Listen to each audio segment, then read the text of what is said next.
आहे त्यांच्या काही मागण्या आहेत, आम्ही काही चर्चा झालेली आहे।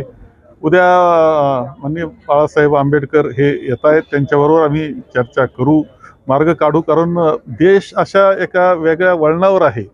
देशाची लोकशाही टिकणार की नाही, देशाच्या राज्यघटनेचं काय होणार, हे आज संभ्रमित वातावरण आहे, भीतीचं वातावरण त्या बाबतीत आहे।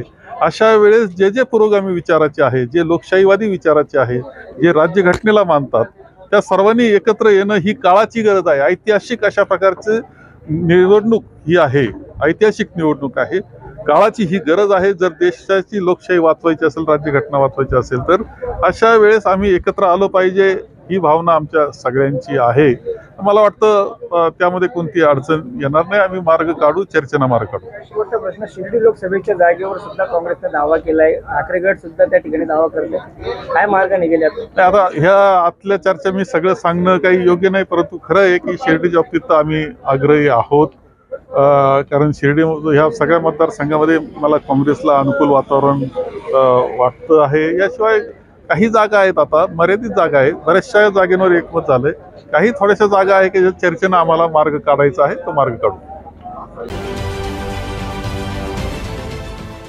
देश विदेशातील प्रत्येक घडामोडींचे लाईव्ह अपडेट मिळवण्यासाठी आता साम टीव्हीच्या सर्व सोशल मीडिया प्लॅटफॉर्मला लाईक, फॉलो आणि सबस्क्राईब करा।